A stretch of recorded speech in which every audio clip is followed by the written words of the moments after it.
ചരിത്രപ്രസിദ്ധമായ തുരുത്തൂർ സീനായ് മൗണ്ട് തീർത്ഥകേന്ദ്രത്തിൽ വിശുദ്ധ തോമസ് ശ്ലീഹായുടെ തിരുനാളിന് ഡിസംബർ 16-ന് കൊടികയറും. തിരുനാളിന് മുന്നോടിയായി പുതിയതായി നിർമ്മിച്ച പീഠത്തിൽ തോമസ് ശ്ലീഹായുടെ തിരുശേഷിപ്പ് സ്ഥാപിച്ചു. തീർത്ഥാടന കേന്ദ്രം വികാരി ഫാദർ ടോമി സാംബ്രിക്കൽ നേതൃത്വം നൽകി. ക്രിസ്തു ശിഷ്യനായ വിശുദ്ധ തോമസ് ശ്ലീഹയുടെ പുണ്യപാദ സ്പർശനമേറ്റ തുരുത്തൂരിന്റെ മണ്ണിൽ അനുഗ്രഹത്തിനായി ജാതി മതഭേദമെന്നതിന് ദിനം പ്രതി ഒട്ടേറെ പേരാണ് എത്തിച്ചേരുന്നത്. ക്രൈസ്തവ ചരിത്രത്തിൽ ഇടം പിടിച്ചിട്ടുള്ള തുരുത്തൂർ സീനായ് മൗണ്ട് തീർത്ഥാടന കേന്ദ്രത്തിൽ വിശുദ്ധ തോമസ് ശ്ലീഹയുടെ ദിവ്യകാരുണ്യ തിരുനാൾ ഈ മാസം 16-ന് ആരംഭിച്ച് 21-ന് സമാപിക്കും. വൈകിട്ട് 5:30-ന് കോട്ടപ്പുറം രൂപത ബിഷപ്പ് ജോസഫ് കാരിക്കശ്ശേരിയുടെ മുഖ്യ കാർമ്മികത്തിൽ കൊടിയേറ്റം നടക്കും.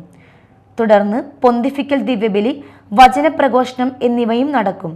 തിരുനാളിന് മുന്നോടിയായി നിർമ്മിച്ച പീഠത്തിൽ വിശുദ്ധ തോമസ് ശ്ലീഹായുടെ തിരുശേഷിപ്പ് സ്ഥാപിച്ചു. തീർത്ഥാടന കേന്ദ്രം വികാരി ഫാദർ ടോമി സാംബ്രിക്കൽ നേതൃത്വം നൽകി. പറവൂർ ഡോൺ ബോസ്കോ ആശുപത്രി ഡയറക്ടർ ഫാദർ ക്ലെവിൻ വിവേര, ഫാദർ ലിജു കളത്തിൽ എന്നിവരും സംബന്ധിച്ചു. തിരുനാൾ ഒരുക്കങ്ങൾ പൂർത്തിയായതായി വരുന്നതായി വികാരി ഫാദർ ടോമി സാംബ്രിക്കൽ പറഞ്ഞു. Media time, Puthenvelikkara.